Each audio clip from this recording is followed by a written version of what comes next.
మనం సంఖ్యా వ్యవస్థపై 10 వీడియోలు చేసుకున్నాం. ఈ వీడియో మనకి చాలా ఇంపార్టెంట్. ఎందుకంటే మనకి ఏ ఎగ్జామ్ అయినప్పటికీ కూడా ఇప్పుడు చెప్పబోయే కాన్సెప్ట్ నుంచి ఖచ్చితంగా మనకి బిట్స్ అనేవి వస్తూ ఉంటాయి. ఓకే, కాన్సెప్ట్ ఏంటంటే మనకి కసాగు. ఓకే, అయితే మనకి గుణిజాల గురించి చెప్పుకున్నప్పుడు కసాగు గురించి ఇంట్రడక్షన్ చెప్పుకున్నాము. ఇంతకీ కసాగ్ అంటే ఏంటి? కసాగ్ అంటే ఏవైనా 2 లేదా అంతకంటే ఎక్కువ సంఖ్యల యొక్క ఉమ్మడి గుణిజాలు ఉంటాయి చూసారు. ఆ ఉమ్మడి గుణిజాల్లో కనిష్ట గుణిజాన్ని, ఏ గుణిజం? కనిష్ట గుణిజాన్ని మనము కసాగ్గా చెప్తాం. కనిష్ట గుణిజాన్ని కసాగ్గా చెప్తాం. కసాగు అంటే కనిష్ట సామాన్య గుణిజం. కసాగు అంటే కనిష్ట సామాన్య గుణిజం. ఫర్ ఎగ్జాంపుల్ ఇక్కడ 2 10 సంఖ్యలు తీసుకుందాం. ఓకే, 2 యొక్క గుణిజాలు ఏమవుతాయి మనకి? 2, 4, 6, 8, 10, 12, 14, 16 ఇలా వస్తూ ఉంటాయి. 10 యొక్క గుణిజాలు ఏంటి మనకి ఇక్కడ? 10, 20, 30, 40, 50 ఇలా వస్తూ ఉంటాయి. ఓకే, ఈ రెండిట్లో మనకి ఉమ్మడి గుణిజాలు తీసుకున్నట్లయితే ఫస్ట్ ఉమ్మడి గుణిజం చూడండి, ఏముంది? 10 ఉంది. అంటే 2కి 10కి ఉమ్మడి గుణిజాల్లో మొదటి ఉమ్మడి గుణిజం ఏమైందంటే 10 అయింది. సో రెండో ఉమ్మడి గుణిజం మనం ఇక్కడ చూడాల్సిన అవసరం లేదు. సో మొదటి గుణిజం 10 అయింది కాబట్టి రెండో ఉమ్మడి గుణిజం ఏమవుతుందంటే ఆ 10కి 10 కలపండి, 20 అవుతుంది రెండో ఉమ్మడి గుణిజం. మూడో ఉమ్మడి గుణిజం ఏమవుతుందంటే ఆ 20కి 10 కలపండి, 30 అవుతుంది.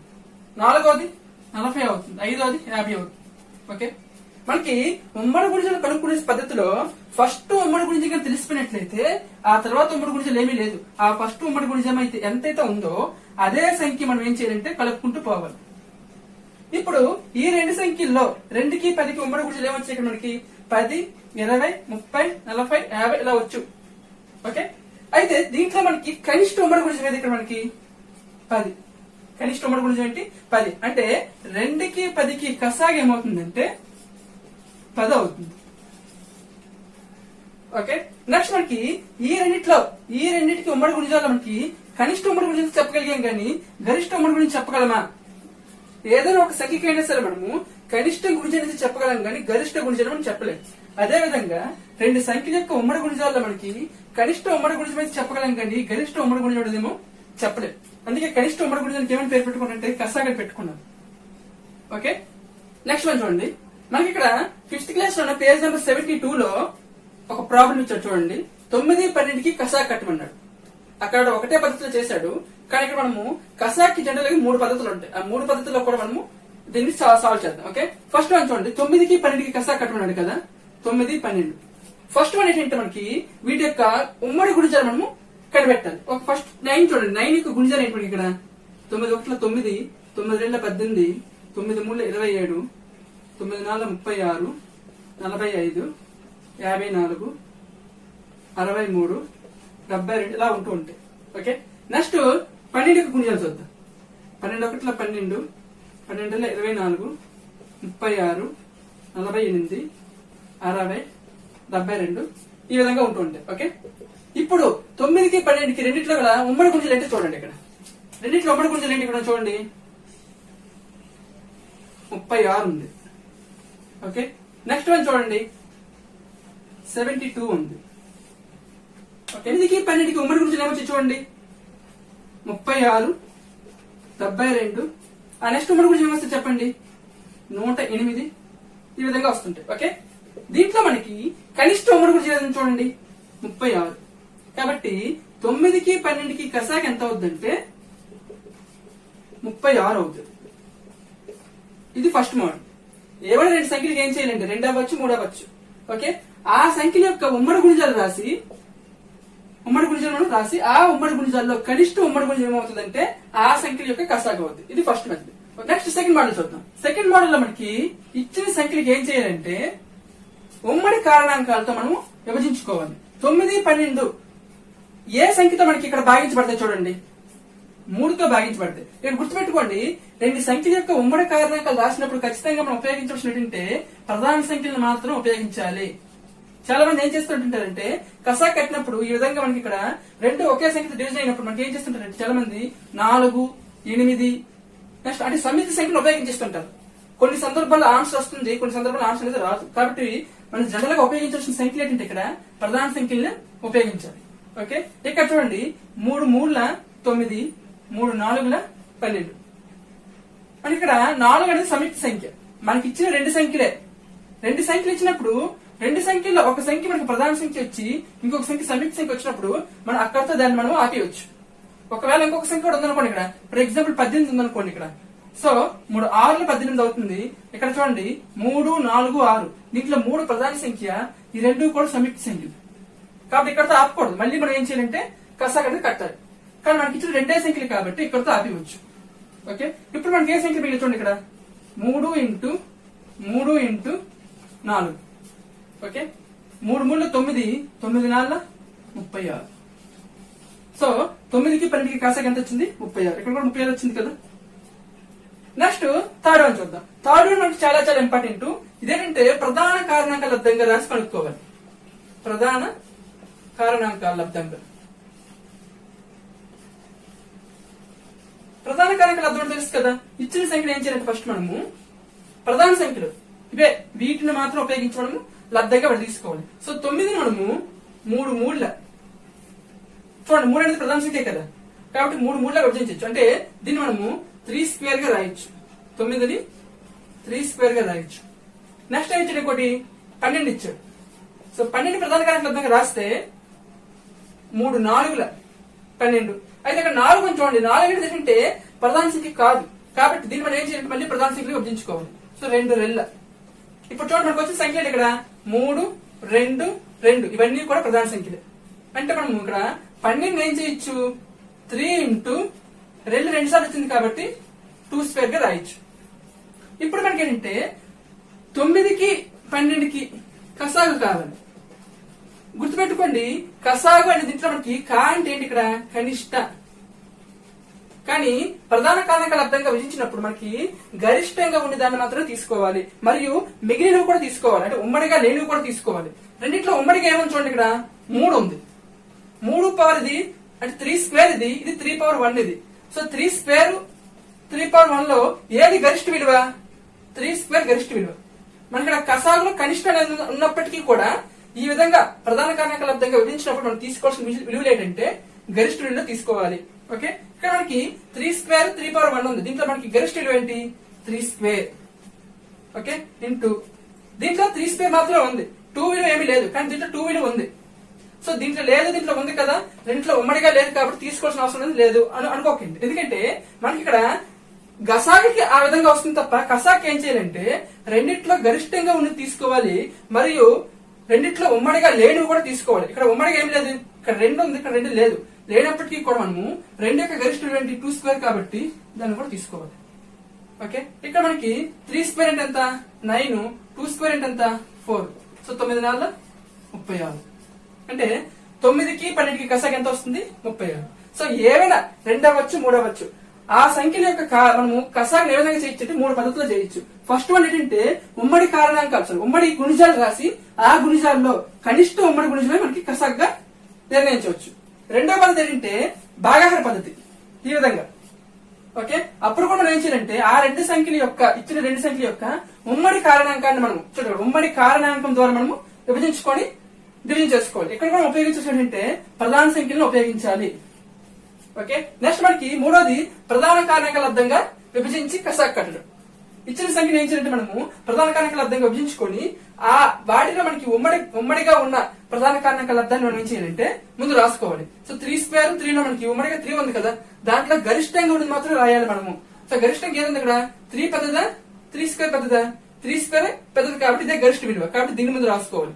నెక్స్ట్ మనకి 2 స్క్వేర్ అనేది ఉమ్మడిగా లేనప్పటికీ కూడా కసాగు విషయంలో మనం ఏం చేయాలంటే ఉమ్మడిగా లేనప్పటికీ కూడా మనం ఏం చేయాలంటే ఆ విలువను మనం తీసుకోవాలి. సో 2 స్క్వేర్ కూడా తీసుకోవాలి. ఓకే, ఇప్పుడు ఇవే రెండు సంఖ్యలకి మనకి గసాగు కట్టమని అనుకోండి, గసాక కట్టమంటే మనకి ఏమొచ్చింది 9కి 3 స్క్వేర్ వచ్చింది, 12కి 3 ఇంటూ 2 స్క్వేర్ వచ్చింది. సో గసాక అంటే గరిష్ట కదా, దీంట్లోనా మనకి గసాగులో కనిష్టం ఉన్నప్పటికీ కూడా మనం ఏం చేస్తుంటే గరిష్ట విలువలు తీసుకున్నాం. కానీ గసాగులో అంటే గరిష్ట ఉన్నప్పటికీ కూడా మనం ఏం చేయాలంటే కనిష్ట విలువలు తీసుకోవాలి. సో ఇక్కడ 3² 3 రెండిట్లో ఏది కనిష్ట విలువ 3. రెండిట్లో ఉమ్మడిగా 2 ఉన్నదా? ఇక్కడ 2 దీంట్లో 2 లేదు, దీంట్లో 2 ఉంది. రెండిట్లో ఉమ్మడిగా ఉన్నవి తీసుకోవాలి మరియు తక్కువగా ఉన్నవి తీసుకోవాలి. రెండిట్లో ఉమ్మడిగా 3 ఉంది మరియు తక్కువగా 3 ఉంది కాబట్టి 3 తీసుకున్నాను. 2 రెండిట్లో లేదు, ఒక దీంట్లో మాత్రం ఉంది కాబట్టి తీసుకోవాల్సిన అవసరం లేదు. దేనికి? గసాకకి. ఓకే, సో రెండింటికి గసాక ఏమవుతుందంటే 3 అవుతుంది. ఇప్పుడు సో ఇది మనం గసాక దగ్గర కంప్లీట్ గా ఎక్స్ప్లెనేషన్ ఇచ్చుకుందాం. ఓకే, ఇది మనకి ఏవైనా రెండు సంఖ్యలకి గసాక కట్టాలంటే ఈ విధంగా కట్టాలి. ఓకే, నెక్స్ట్ ఎగ్జాంపుల్ చూద్దాం. నెక్స్ట్ మనకి 5th క్లాస్ పేజ్ నెంబర్ 72 ఇంకొక ఎగ్జాంపుల్ చూద్దాం. 2, 4, 6 కసాక కట్టమన్నాడు. దీన్ని కూడా మనం 3 పద్ధతుల్లో కూడా చేద్దాం. ఫస్ట్ వన్ చూడండి. ఫస్ట్ వన్ ఏం చేయాలి? మనము 3కి గల ఉమ్మడి గుణిజాలు మనం తీసుకోవాలి. సో 2 యొక్క గుణిజాలు ఏంటి? ఇక్కడ మనకి 2, 4, 6, 8, 10, 12. నెక్స్ట్ 4 యొక్క గుణిజాలు ఏంటి? ఇక్కడ మనకి 4, 8, 12, 16, 20 ఇలా ఉంటూ ఉంటాయి. ఓకే, నెక్స్ట్ 6 యొక్క గుణిజాలు ఏంటి చూడండి. 6, 12, 18, 24, 30 ఇలా ఉంటూ ఉంటాయి. ఓకే, మూడింటికి ఉమ్మడి గుణిజాలు ఏంటి? ఇక్కడ చూడండి. ఉమ్మడి గుణిజాలు ఏమున్నాయి? 2కి, 4కి, 6కి. ఫస్ట్ వన్ చూడండి. ఇక్కడ 12 ఉంది. ఓకే, మూడింటికి ఉమ్మడి గురించి మొదటిది ఏముంది? 12 ఉంది. అంటే మనకి మొదటి ఉమ్మడి గురించి కానీ తెలిసినట్లయితే ఆ తర్వాత ఉమ్మడి గురించి కూడా ఏమవుతుంది? ఫస్ట్ ఉమ్మడి గురించి అయితే ఎంతైతే ఉందో దానికి అదే సంఖ్యని కలపాలి. సో 12కి 12 కలిపి ఎంత వస్తుంది? 24 వస్తుంది. సో రెండో ఉమ్మడి గురించి 24 అవుతుంది. మూడో ఉమ్మడి గురించి ఏమవుతుంది? 24కి 12 కలపాలి. ఎంత అవుతుంది? 36. ఓకే, నాలుగో ఉమ్మడి గురించి ఏమవుతుంది? 48. అంటే 36కి మళ్ళీ 12 కలపాలి. సో ఈ విధంగా వస్తూ ఉంటాయి. అంటే 2కి, 4కి, 6కి ఉమ్మడి గురించి ఏమొచ్చాయి? 12, 24, 36, 48, 60 ఈ విధంగా ఉంటుంటాయి. ఓకే, దీంట్లో మనకి కనిష్ట ఉమ్మడి గురించి చూడండి 12. ఈ మూడింటికి ఉమ్మడి గుణిజాలు కనిష్ట ఉమ్మడి గుణిజం 12. సో కనిష్ట ఉమ్మడి గుణిజం ఏం చెప్తాం? కసాగ్గా చెప్తాం. కాబట్టి 2, 4, 6కి కసాగ్ ఏమవుతుంది? 12 అవుతుంది. ఓకే, ఇది మనకి గుణిజాల పద్ధతి, ఉమ్మడి గుణిజాల పద్ధతి. ఓకే, సెకండ్ వన్ ఏం చేద్దాం? మనము 2కి, 4కి, 6కి భాగాహార పద్ధతిలో కడతాం. సో ఈ మూడింటిని మనము ఒకే ఉమ్మడి కారణాంకంతో డివిజన్ చేయాలి. సో 2, 4, 6 ఒకే సంఖ్యతో మనకి భాగించాలి మరియు అవి ప్రధాన సంఖ్య ఉండాలి ఖచ్చితంగా. సో 2, 4, 6 అనేది 2తో డివిజన్ అవుతుంది. 2 1, 2 2, 2 3. ఇక్కడ 1 వదిలేయండి. 2 మనకి ఏంటి? ప్రధాన సంఖ్య. 3 కూడా ప్రధాన సంఖ్య. అంటే మనకి ఇక్కడ కింద వచ్చిన ఇక్కడ ఏ సంఖ్యలు అయ్యాయి? ప్రధాన సంఖ్యలు అయ్యాయి. ఇప్పుడు మనకి 2 ఇంటూ 1 ఇంటూ 2 ఇంటూ 3. 2 1, 2, 2 2, 4, 4 3, 12. సో 2, 4 వరకు కసాగ ఎంత వచ్చింది? 12 వచ్చింది. ఇది రెండో పద్ధతి. సో మూడో పద్ధతి ఏం చేద్దాం? మనము మూడో పద్ధతి ప్రధాన కారణాంకాల అర్థంగా రాయాలి. సో 2ని మనం ప్రధాన కారణాంకాల అర్థంగా రాస్తే 2 అనేది ఒక ప్రధాన సంఖ్య కాబట్టి దాన్ని ప్రధాన కారణాంకాల అర్థంగా రాయలేం. సో దాన్ని 2/1 గానే వదిలేయాలి. నెక్స్ట్ 4 కానీ తీసుకున్నట్లయితే 4 మనం ఏం చేయొచ్చు? 2 2గా రాయొచ్చు. అంటే ఏమైంది? 2² గా రాస్తాం. ఓకే, నెక్స్ట్ 6 తీసుకున్నట్లయితే 6 ఏం చేద్దాం? ప్రధాన కారణాంకాల అర్థంగా రాస్తే 2 3 అవుతుంది. అంటే ఏమవుతుంది? ఇది 2/1 3/1 అవుతుంది. ఓకే, ఇప్పుడు మనకి కసాగు కావాలి. మూడిటికి ఏం కావాలి? కసాగు. కసాగులో మనకి ఏం చేయాలి? ముందు ఈ మూడిట్లో ఉమ్మడిగా ఉన్న వాటిలో గరిష్టంగా ఉన్న విలువ తీసుకోవాలి ఫస్ట్ మనము. సో అక్కడ ఉమ్మడిగా ఏముంది? 2 ఉంది. సో ఈ రెండిట్లో మనకి చూడండి ఇక్కడ 2/1 2² 2/1. సో గరిష్ట విలువ ఏంటి? ఇక్కడ మనకి 2² కాబట్టి దాన్ని తీసుకుని ఫస్ట్ ఇంటూ. సో ఉమ్మడిగా ఇంకేమైనా ఉన్నాయా? లేవు. సో ఉమ్మడిగా లేకపోతే మిగిలిన అంకెలు ఏమైనా చూడండి. ఇక్కడ మనకి 3/1 ఉంది. దాన్ని కూడా తీసుకోవాలి. ఓకే, అంటే ఏమైంది? ఇక్కడ 2² అంటే 4, 3/1 అంటే 3. So 4 3s 12. అంటే ఇక్కడ మనకి 2కి, 4కి, 6కి కసాగ ఎంత వచ్చింది? 12 వచ్చింది. ఇది మనకి ఈ సంఖ్యని మనము 3 పద్ధతులు ఈ విధంగా చేయొచ్చు. ఓకే, నెక్స్ట్ మనకి 5th క్లాస్ లోనే పేజ్ నెంబర్ 80 లో ఒక ప్రాబ్లం చూడండి. ఇక్కడ 16, 36 కసాగ కట్టమన్నాడు. ఓకే, అయితే మనకి కసాకి 3 పద్ధతులు చెప్పుకున్నాం. ఫస్ట్ పద్ధతి ఏంటి? ఇక్కడ మనకి గుణిజాలు, ఉమ్మడి గుణిజాల ఆధారంగా మనము కసాగ కట్టడం. అయితే ఏంటంటే మనకి అది తెలుసుకున్నంత వరకే, దాన్ని మనము ఎగ్జామ్ పాయింట్ ఆఫ్ లో ఉపయోగించాల్సిన అవసరం లేదు. మనం ఎగ్జామ్ పాయింట్ ఆఫ్ లో ఉపయోగించాల్సిన పద్ధతులు 2. ఒకటి భాగాహార పద్ధతి, 2 ప్రధాన కారణాంకాల పద్ధతి. సో ఈ ప్రాబ్లం మనం 2S మోడల్ లో చేసుకుందాం. ఓకే, ఫస్ట్ మనకి 16, 36 ఏం చేద్దాం? భాగాహార పద్ధతిలో ఉమ్మడి కారణాంకం ద్వారా డివిజన్ చేద్దాం. ఓకే, ఇప్పుడు మనకి 16, 36 రెండు కూడా ఒకే సంఖ్యతో భాగించబడాలి. సో అవి కూడా ఏ సంఖ్యలు అవ్వాలి, మనకి ప్రధాన సంఖ్యలు అవ్వాలి. 2, 3, 5, 7, 11 ఈ విధంగా ఈ సంఖ్యలు మాత్రం అవ్వాలి. ఓకే, ఇప్పుడు ఈ సంఖ్యల్లో ఈ రెండు సంఖ్యలు ఏ సంఖ్యతో భాగించబడతాయి, 2తో భాగించబడతాయి. ఓకే, 2 8, 2 1, 2 8, 2 18. ఓకే, నెక్స్ట్ మనకి ఈ రెండు కూడా మనం ఏం చేయాలంటే ఈ ప్రధాన సంఖ్యలతో మనము భాగించుకోవాలి. ఓకే, ఇప్పుడు ఈ సంఖ్యలు ఏ సంఖ్యతో భాగించబడతాయి, 2తో భాగించబడతాయి. సో 2 4, 2 9. నెక్స్ట్ ఇక్కడ 4 9 వచ్చింది. ఇక్కడ 4 9 బాగా గమనించినట్లయితే మనం తీసుకున్న రెండు సంఖ్యల్లో చివరి వచ్చే రెండు సంఖ్యలు కూడా ఏ సంఖ్యలు ఇవి, సమితి సంఖ్యలు అయ్యాయి. కానీ ఆ రెండు సంఖ్యలు కూడా సాపేక్ష ప్రధాన సంఖ్యలు అయ్యాయి అనుకోండి. సాపేక్ష ప్రధాన సంఖ్యలు, ఆ రెండు సంఖ్యలు కూడా సాపేక్ష ప్రధాన సంఖ్యలు అయితే అక్కడితో మనకి కసాగా అయిపోయినట్టే. ఓకే, ఇక్కడ మనకి 4 ఉంది కదా, దీన్ని మళ్ళీ 2 2 చేసి 9 దించుకొని, ఇక్కడ 9 ఉంది కదా, మళ్ళీ 3 3 చేసి ఆ విధంగా అవసరం లేదు. సో ఇక్కడ మనకి 4 9 వచ్చినప్పుడు ఏంటంటే 4 9 ఏంటంటే సాపేక్ష ప్రధాన సంఖ్యలు. కాబట్టి ఏవైనా రెండు సాపేక్ష ప్రధాన సంఖ్యలు, ఇప్పుడు రెండు సంఖ్యలు కసా కట్టినప్పుడు చివరిలో మనకి వచ్చిన రెండు సంఖ్యలు కూడా సాపేక్ష ప్రధాన సంఖ్యలు అయితే కసాగా అనేది మనం అక్కడితో ఆపేయవచ్చు. ఓకే, ఇప్పుడు మనకి ఏ సంఖ్యలు మిగిలి ఇక్కడ 2 ఇంటూ 4 ఇంటూ 9. ఓకే, 9 4 36, 36 వేల 72, 72 వేల 144. అంటే 16కి 36కి కసాగా ఎంత అవుతుంది, 144 అవుతుంది. ఇది మనకి భాగహార పద్ధతి. ప్రధాన కారణాంక పద్ధతి చేద్దాం. ప్రధాన కారణాంక పద్ధతిలో ఇక్కడ చూడండి, మనకి ఇక్కడ 16 36 కదా. సో ముందు మనం 16 తీసుకుందాం. 16ని మనం ప్రధాన కారణాంక లబ్ధంగా రాస్తే 2 8, 2 4, 2 2. అంటే ఏమైంది ఇక్కడ మనకి 16 is equal to 2 into 2 into 2 into 2. అంటే ఎన్నిసార్లు వచ్చింది ఇక్కడ 4 సార్లు వచ్చిందంటే 2 power 4. ఓకే, నెక్స్ట్ 36 తీసుకుందాం. 36 మనము ప్రధాన కారణాంక లబ్ధంగా రాసుకుంటే 2 18, 2 9, 3 3. అంటే 36 ఏమొచ్చింది, 2 సార్లు వచ్చింది, 3 2 సార్లు వచ్చింది. అంటే ఇది 2 square into 3 square. ఇప్పుడు మనకి ఏం కావాలి, 16కి 36కి కసాగు కావాలి. సో కసాగు అంటే ఏం చేయాలి, ఈ విధంగా ప్రధాన కారణాంక లబ్ధంగా రాసినప్పుడు ముందు చూసుకోవాల్సింది ఏంటంటే ఆ రెండిట్లో ఉమ్మడిగా ఉన్న కారణాంకం చూసుకోవాలి. ఉమ్మడిగా ఏ కారణాంకం చూడండి, 2 ఉంది. సో 2 ఉన్నప్పుడు మనకి ఇక్కడ కసాగు అడిగినప్పటికీ కూడా కా అంటే కనిష్టం అయినప్పటికీ కూడా రెండిట్లో ఉమ్మడిగా ఉన్న వాటిలో గరిష్టంగా ఉన్న మనం తీసుకోవాలి. సో 2 square ఉంది, 2 power 4 ఉంది. సో రెండిట్లో గరిష్ట విలువ ఏంటి ఇక్కడ మనకి 2 power 4 ఇంటూ ఇంకా ఏమైనా ఉన్నాయా ఉమ్మడిగా అంటే ఏమీ లేవు ఉమ్మడిగా. సో ఉమ్మడిగా లేనప్పటికీ కూడా ఉమ్మడిగా లేనివి కూడా మనం తీసుకోవాలి. ఇక్కడ మనం ఉమ్మడిగా లేనిది ఇక్కడ 3 square. సో దాన్ని కూడా తీసుకోవాలి. ఓకే, అంటే ఏమైంది ఇక్కడ 2 power 4 into 3 square. 2 power 4 value ఎంత మనకి ఇక్కడ 16. 3 square వాల్యూ ఎంత ఇక్కడ 9. సో 16 9 ఎంత 144. అంటే 16కి 30కి కసాగా ఎంత వచ్చింది, 144 వచ్చింది. ఓకే, మనకి గుణిజాల పద్ధతి అవసరం లేదు. అది మనకి ఎగ్జామ్ పాయింట్ ఆఫ్ లో కూడా గుణిజాల పద్ధతిలో మనకి కసా కట్టను అడగడు. అడిగితే ఎవరిని అడుగుతాడంటే ప్రధాన కారణాంక పద్ధతిలో కసాగా అడుగుతాడు, లేదా 16 30 కసాగా ఎంత అడుగుతాడు. సో అప్పుడు మనం ఉపయోగించాల్సిన పద్ధతులు 2. ఒకటి భాగహార పద్ధతి, 2 ప్రధాన కారణాంక పద్ధతి.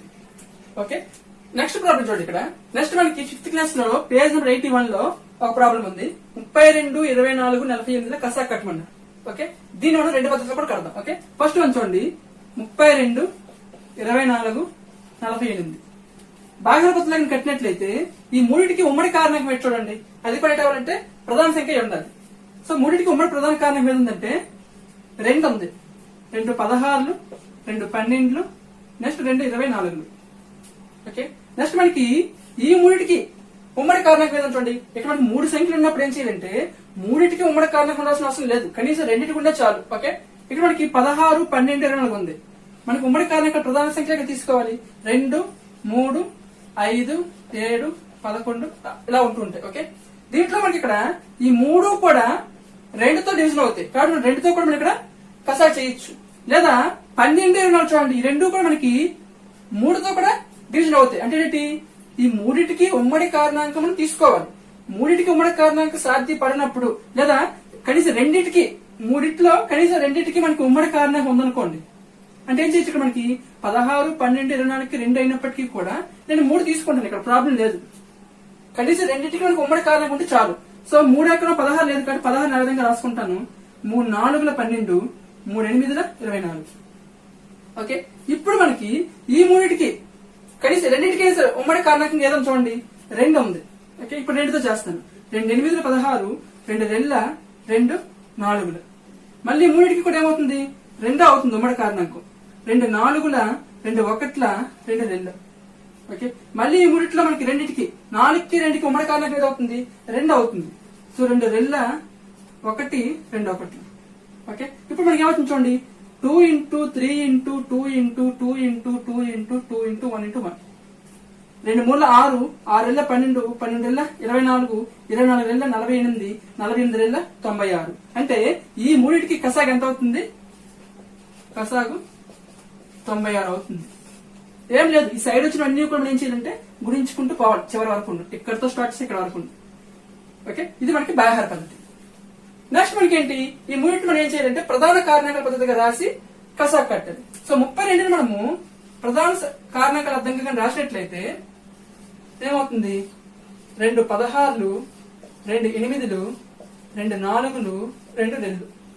అంటే ఎన్నో చూడండి ఇక్కడ 2 into 2 into 2 into 2 into 2 అంటే ఏమైంది 2⁵ వచ్చింది. ఓకే, నెక్స్ట్ మనకి ఇక్కడ చూడండి నెక్స్ట్ ఇంకేంటి 24. 24 కూడా మనం ఏం చేద్దాం ప్రధాన కారణాంకాల అర్థంగా రాద్దాం. 2 12, 2 6, 2 3. ఏమొచ్చింది 2 3 సార్లు వచ్చింది కదా. అంటే 24ను మనము 2³ into 3 గా రాయొచ్చు. ఓకే, నెక్స్ట్ వన్ ఏంటి ఇక్కడ 48. 48 ని మనము 2 24, 2 12, 2 6, 2 3. ఓకే, 2 4 వచ్చింది, 3 ఒకసారి వచ్చింది కాబట్టి 48ని నేను 2⁴ into 3 గా రాయొచ్చు. ఓకే, ఇప్పుడు మనకి ఏం కావాలి కసాగు కావాలి మూడింటికి. సో కసాగు కావాల్సినప్పుడు ఏం చేయాలి మనము మూడిట్లో ముందుగా ఉమ్మడిగా ఉంది చూసుకోవాలి. అందులో కూడా గరిష్టంగా ఉంది చూసుకోవాలి. సో మూడిట్లో ఉమ్మడిగా ఏమని చూడండి 2 ఉంది. సో గరిష్టంగా చూడండి ఇది 2⁵, 2³ 2⁴. సో దేని మనం తీసుకోవాలి గరిష్టంగా ఉన్న తీసుకోవాలి. సో గరిష్టంగా 2⁵ ఉంది కాబట్టి 2⁵ తీసుకోండి. ఇంకేమైనా ఉమ్మడిగా ఉన్నాయా లే, కానీ ఈ రెండింటిలో ఉమ్మడిగా ఏముంది 3 ఉంది. సో ఈ రెండింటిలో మనకి గరిష్టం ఏది ఇది 3⁴1, ఇది 3⁴1. సో రెండింటిలో 3⁴1 ఉంది కాబట్టి 3నే తీసుకోవచ్చు మనం.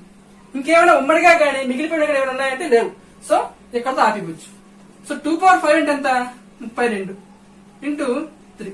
32 3 ఎంత అవుతుంది 96. అంటే 24, 32, 48 కసాగు ఎంత వచ్చింది 96. ఓకే, నెక్స్ట్ ఇటువంటి ప్రాబ్లమ్స్ మనకి 6th క్లాస్ లో కొన్ని ఉన్నాయి, అవి ఏంటో చూద్దాం. నెక్స్ట్ మనకి ఇప్పుడు 5th క్లాస్ లో ఏ మోడల్ అయితే చెప్పుకున్నామో 6th క్లాస్ లో మనకి 45, 46 పేజ్ లో కొన్ని ప్రాబ్లమ్స్ ఉన్నాయి. 36 and 60 వీటికి కసాగు కట్టాలి. 24 90కి, నెక్స్ట్ 21 35 42 వీటికి కసాగు కట్టాలి. మనకి ఒక పద్ధతిలో చేయమన్నప్పటికీ కూడా మీరు 2 పద్ధతిలో కూడా ట్రై చేయండి. ఓకే, నెక్స్ట్ మనకి 46 పేజ్ లోనే అభ్యాసం 3.6 లో మనకి 2 రోమన్స్ ఇచ్చాడు. ఫస్ట్ రౌండ్ ఏంటంటే మనకి ప్రధాన కారణాంకాలు అర్థంగా రాసి వాటి యొక్క కసాగు కట్టమన్నాడు. సెకండ్ రౌండ్ ఏంటంటే ఇచ్చిన సంఖ్యలను మనకి భాగాహార పద్ధతిలో ఏం చేయమన్నాడంటే కసాగు కట్టమన్నాడు. మీరేం చేస్తారంటే రెండింటికి కూడా 2 పద్ధతిలో కూడా ట్రై చేయండి. ఓకే, ఇప్పుడు చెప్పిన సేమ్ మోడల్ ఒకేలాగా ఉన్నాయి. ఓకే, నెక్స్ట్ మనం ఏం చేద్దామంటే కొన్ని సంఖ్యలకి మనం కసాగు కట్టకుండానే అంటే ప్రధాన కారణాంకాలు అర్థంగా రాయకుండానే లేదా గుణిజాల రూపంలో రాయకుండానే ఉమ్మడి గుణిజాల రూపంలో రాయకుండానే నెక్స్ట్ అదేవిధంగా భాగాహార పద్ధతిలో కసాగు కట్టకుండానే కొన్ని సంఖ్యలు ఇచ్చినప్పుడు వాటిని చూసి మనం వాటి యొక్క కసాగు నిర్ణయించవచ్చు. అవేంటో చూద్దాం ఇప్పుడు. అయితే ఇచ్చిన వాటిలో మనకి ఎటువంటి సంఖ్యల యొక్క కసాగులు మనం భాగాహార పద్ధతిలో గానీ లేదా ప్రధాన కారణాంకాల పద్ధతిలో గానీ రాయకుండా కనుక్కోవచ్చు. అంటే ఫస్ట్ వన్ ఏంటంటే ఏమైనా 2 అవ్వచ్చు 3 అవ్వచ్చు. ఇచ్చిన సంఖ్యలు మనకి ప్రధాన సంఖ్యలు అయ్యాయి అనుకోండి, ఏంటి ప్రధాన సంఖ్యలు అయి ఉంటే ఫర్ ఎగ్జాంపుల్ ఇక్కడ 2 3 5 ఈ 3 కూడా ప్రధాన సంఖ్యలే. వీటి యొక్క కసాగు కట్టమంటే అవి ప్రధాన సంఖ్యలే కదా చూసుకుంటుంది. 2 ప్రధాన సంఖ్య, 3 ప్రధాన సంఖ్య, 5 కూడా ప్రధాన సంఖ్య. కాబట్టి వాటి కసాగు ఏమవుతుందంటే 2 into 3 into 5 అవుతుంది. కొన్ని ప్రధాన సంఖ్యలు ఇచ్చి వాటి యొక్క కసాగు కట్టమంటే వాటి యొక్క లబ్ధమే వాటి యొక్క కసాగు అవుతుంది. సో 2 3 5 కసాగు ఏమవుతుందంటే 30 అవుతుంది. 2 5 10 13 30. ఇది first model. Next second model ఏంటంటే ఇచ్చిన సంఖ్యలు సాపేక్ష ప్రధాన సంఖ్యలు అయ్యాయి అనుకోండి. ఏంటి సాపేక్ష ప్రధాన సంఖ్యలు. సాపేక్ష ప్రధాన సంఖ్యలు తెలుసు కదా, ఏవైనా సంఖ్యలకి ఉమ్మడి కారణాంకం అనేది ఏమో 1 ఉండాలి. ఇప్పుడు మనకి ఇక్కడ 2 సంఖ్యలు ఇచ్చాడు. ఒకటి 8 ఇంకొకటి 15. రెండు కూడా సంయుక్త సంఖ్యలే, కానీ ఆ రెండు కూడా ఏ సంఖ్యలు అవుతాయి? సాపేక్ష ప్రధాన సంఖ్యలు అవుతాయి. అంటే అర్థం ఏంటంటే 8కి 15కి ఉమ్మడి కారణాంకం అనేది ఒకటే ఉంటుంది. ఏముంటుంది? ఒకటే ఉంటుంది. సో ఆ సందర్భంలో మనకి వాటి యొక్క కసాగ ఏమవుతుందంటే 8కి 15కి ఉమ్మడి మనం ఏం చేయాలంటే వాటి యొక్క లబ్ధమే వాటి యొక్క కసాగ అవుతుంది. సో 15 ఎంత? 120. కాబట్టి వాటి కసాగ ఎంత అవుతుంది? 120 అవుతుంది. ఏంటి? ఫస్ట్ వన్ ప్రధాన సంఖ్యలు. సో ప్రధాన సంఖ్యలు ఇచ్చినప్పుడు వాటి యొక్క కసాగ ఏమవుతుందంటే వాటి లబ్ధమే అవుతుంది. సేమ్ అదే విధంగా సాపేక్ష ప్రధాన సంఖ్యలు ఇచ్చినప్పుడు కూడా వాటి యొక్క కసాగ ఏమవుతుందంటే వాటి యొక్క లబ్ధమే అవుతుంది. అవి 2 అవ్వచ్చు, 3 అవ్వచ్చు. ఓకే, నెక్స్ట్ మనకి ఇక్కడ మూడో మాట చూద్దాం. మూడో మాట ఏంటంటే ఇచ్చిన సంఖ్యల్లో రెండు సంఖ్యలు ఎవరైనా రెండు సంఖ్యలు ఇచ్చినప్పుడు ఒక సంఖ్యకి ఒక సంఖ్య గుణిజం అయింది అనుకోండి. ఫర్ ఎగ్జాంపుల్ ఇక్కడ 12 84 ఇచ్చాడు. 12కి 84కి కసాగ అడిగాడు. అప్పుడు చూడండి మనకి రెండిట్ల పెద్ద సంఖ్య అది 84, చిన్న సంఖ్య అది 12. ఈ 84 అనేది ఏమో 12 యొక్క గుణిజమా కదా చూసుకోండి. సో 12 ఎక్కడ 84 ఉంటుందా? ఉంటుంది. 12 84 కదా. కాబట్టి ఈ రెండింటి యొక్క కసాగ ఎంత అవుతుందంటే 84 అవుతుంది. అంటే అర్థం ఏంటంటే రెండు సంఖ్యలు ఇచ్చినప్పుడు ఆ రెండు సంఖ్యల్లో ఒక సంఖ్య ఇంకొక సంఖ్య గుణిజమైతే ఆ పెద్ద సంఖ్య ఏదైతే ఉంటుందో అదే ఆ రెండు సంఖ్యల యొక్క కసాగ అవుతుంది. ఓకే, ఫర్ ఎగ్జాంపుల్ ఇక్కడ 436 ఇచ్చాను. సో 436 4 యొక్క గుణిజం ఏమవుతుంది? 36 అవుతుంది కదా. అంటే 4 యొక్క 36 ఉంటుంది కాబట్టి 436కి కసాగ ఏమవుతుందంటే 36 అవుతుంది. ఓకే, ఫర్ ఎగ్జాంపుల్ 972 ఇచ్చాడు. వీటి యొక్క కసాగ అడిగిన అనుకోండి. సో 9 ఎక్కలో 72 ఉంటుంది కదా. అంటే 72 ఏమవుతుంది? 9 యొక్క గుణిజమే కాబట్టి ఈ రెండింటికి కసాగ ఎంత అవుతుంది? 72 అవుతుంది. ఓకే, ఈ మూడు సందర్భాల్లో మొదటి సందర్భంలో మనకి ఏం చేయాలంటే ప్రధాన సంఖ్యలు ఇచ్చినప్పుడు వాటి లబ్ధమే మనం కట్టాలి. రెండో సందర్భంలో సాపేక్ష ప్రధాన సంఖ్యలు ఇచ్చినప్పుడు కూడా వాటి లబ్ధమే మనం కట్టాలి. మూడో సందర్భంలో గుణిజాలు అవి కూడా రెండేనండి. 3 ఇస్తే మనకు అవ్వదు మళ్ళీ. ఫర్ ఎగ్జాంపుల్ ఇక్కడ 12కి 3 గుణిజాలు ఇచ్చాడు. ఇక్కడ చూడండి 12 24 84 ఇచ్చాడు. సో 12 ఎక్కడ 24 ఉంటుంది, 84 కూడా ఉంటుంది. అలాగని ఈ మూడిట్లో పెద్ద సంఖ్య 84 కాబట్టి 84 వాటి కసాగా నిర్ణయించకూడదు. ఎప్పుడు రెండు సంఖ్యలు ఇచ్చినప్పుడు మాత్రమే. రెండు సంఖ్యలు ఇచ్చినప్పుడు ఒక సంఖ్య ఇంకో సంఖ్య గుణిజమైంది అనుకోండి, అప్పుడు మాత్రం మనకి ఆ పెద్ద సంఖ్య వాటి యొక్క కసాగా అవుతుంది. సో 3 సంఖ్యలు ఇచ్చినప్పుడు రెండు సంఖ్యలు కూడా వాటి గుణిజాలు అయినప్పటికీ కూడా మనం ఏం చేయాలంటే అప్పుడు మనం ప్రధాన కారణాంక లబ్ధంగా గానీ లేదా భాగాహార పద్ధతిలో గానీ కసాగా నిర్ణయించాలి. ఈ మూడు కాకుండా ఇంకొక సందర్భం కూడా ఉందండి. ఇంకొక సందర్భం ఏంటంటే 4వ సందర్భంలో మనకి ఏవైనా రెండు సంఖ్యల యొక్క కసాగ కట్టమన్నప్పుడు అవి కూడా ఎటువంటి సంఖ్యలు తెలుసా? వరుస సంఖ్యలు. ఫర్ ఎగ్జాంపుల్ 10, 11 యొక్క కసాగ కట్టమంటే ఏమైనా రెండు వరుస సంఖ్యల యొక్క కసాగ కట్టమన్నా కసాగ ఏమవుతుందంటే వాటి యొక్క లబ్ధమే అవుతుంది. సో రెండు వరుస సంఖ్యలు అంటే ఏ సంఖ్యలు అవుతాయండి? జనరల్ గా సాపేక్ష ప్రధాన సంఖ్యలు అవుతాయి కాబట్టి సో సాపేక్ష ప్రధాన సంఖ్యలు ఏం చేస్తాం మనము? వాటిని ఎలాగైతే గుణించామో సేమ్ రెండు వరుస సంఖ్యల యొక్క కసాగ కట్టమని ఏం చేయాలంటే వాటిని గుణించాలి. సో ఇప్పుడు 10, 11 కసాగ ఏమవుతుందంటే 10 × 11 అవుతుంది. సో 10, 11 ఎంత అవుతుందంటే 110. ఓకే, ఈ 4 సందర్భాల్లో మనకి ఏమవుతుందంటే కసాగ అనేది మనము ప్రధాన కారణాంక పద్ధతిలో కట్టవలసిన అవసరం లేదు, అలాగే భాగాహార పద్ధతిలో కూడా కట్టవలసిన అవసరం లేదు. ఏం చేయొచ్చు అంటే ఈ విధంగా చూసి మనం చేసేవచ్చు. సో ప్రధాన సంఖ్య ఇచ్చినప్పుడు ఏం చేయాలి? గుణించాలి. సాపేక్ష ప్రధాన సంఖ్య ఇచ్చినప్పుడు కూడా గుణించాలి. కేవలం రెండు సంఖ్యలు ఇచ్చినప్పుడు మాత్రమే ఒక సంఖ్య ఇంకొక సంఖ్యకి ఏమైంది? గుణిజమైనప్పుడు సో గరిష్ట సంఖ్య ఏదైతే అవుతుందో అదే ఆ సంఖ్యల యొక్క కసాగ అవుతుంది. ఓకే, రెండు సంఖ్యలు ఇచ్చినప్పుడే. మళ్ళీ 3 సంఖ్యలు ఇస్తే మాత్రం ఏం చేయాలి? మళ్ళీ కసాగ కట్టుకోవాలి మనం. ఓకే, నెక్స్ట్ మనకి రెండు వరుస సంఖ్యలు ఇచ్చినప్పుడు కూడా ఏమవుతుందంటే వాటి యొక్క కసాగ అనేది ఏమవుతుందంటే వాటి యొక్క లబ్ధమే అవుతుంది. ఓకే, వీటికి సంబంధించి మనకి 6th క్లాస్ లో పేజ్ నెంబర్ 46 లో ఒక 5 ప్రాబ్లమ్స్ ఉన్నాయి. అవేంటో చూద్దాం. 6th క్లాస్ లో పేజ్ నెంబర్ 45 లో ఒక 5 ఎగ్జాంపుల్స్ ఇచ్చాడు, చూద్దాం అవేమిటో. దీంట్లో ఫస్ట్ వన్ చూడండి. 3కి 4కి కసాగ అడిగాడు. 3కి 4కి కసాగ అడిగాడు. సో 3, 4 అనేవి ఎటువంటి సంఖ్యలు ముందు చూడండి. 3, 4 అనేవి రెండు వరుస సంఖ్యలు మరియు సాపేక్ష ప్రధాన సంఖ్యలు. సో సాపేక్ష ప్రధాన సంఖ్యలు ఇచ్చినప్పుడు కూడా లేదా రెండు వరుస సంఖ్యలు ఇచ్చినప్పుడు కూడా మనకి కసాగ ఏ విధంగా చేయాలి? వాటి యొక్క లబ్ధమే వాటి యొక్క కసాగ అవుతుంది. సో 3 × 4 ఎంత అవుతుంది? 12. అంటే 3కి 4కి కసాగ ఎంత అవుతుంది? 12 అవుతుంది. నెక్స్ట్ 10, 11 ఇవి కూడా ఏంటి? సేమ్ సాపేక్ష ప్రధాన సంఖ్యలు మరియు వరుస సంఖ్యలు కాబట్టి వీటి యొక్క కసాగ ఏమవుతుంది? వాటి యొక్క లబ్ధమే అవుతుంది. సో 10 × 11 110 అవుతుంది వాటి యొక్క కసాగ. ఓకే, థర్డ్ వన్ చూడండి. 10, 30 ఇచ్చాడు. రెండు సంఖ్యలే ఇచ్చాడు. సో రెండు సంఖ్యల్లో కూడా ఈ 30 అనేదేమో 10కి ఏమవుతుంది? గుణిజం అవుతుంది. సో 10 ఎక్కడ 30 ఉంటుంది కదా. 10 3 30 అంటే ఇచ్చిన పెద్ద సంఖ్య చిన్న సంఖ్య ఏమైంది? గుణిజం అయింది. సో ఆ సందర్భంలో మనకి కసాగ ఏమవుతుంది? ఏదైతే గుణిజం అయిందో అదే దానికి కసాగ అవుతుంది. సో 10కి 30కి కసాగ ఎంత అవుతుంది అంటే 30 అవుతుంది.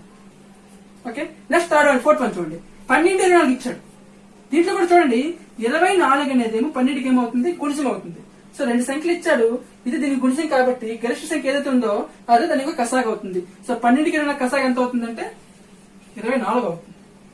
ఓకే, నెక్స్ట్ 3, 12 ఇచ్చాడు. సో ఇవి కూడా 2 సంఖ్యలే, 3కి గుణిజమే 12 కాబట్టి వీటికి కూడా ఏమవుతుంది, 12 దానికి కసాగ అవుతుంది. ఓకే, ఇటువంటి మోడల్స్ మనకి ఇవే ఇచ్చారు టెక్స్ట్ బుక్ లోన. సో ఇటువంటి మీరు ఇంకా ఏమైనా ఉంటే ప్రాక్టీస్ చేయండి, ప్రాబ్లం లేదు. నెక్స్ట్ మనకి దీనికి సంబంధించి వర్కింగ్ సమ్స్ ఉన్నాయి కసాకు సంబంధించి టెక్స్ట్ బుక్ లోనే. సో ఏవైతే ఉన్నాయో మనం డిస్కస్ చేద్దాం. ఓకే.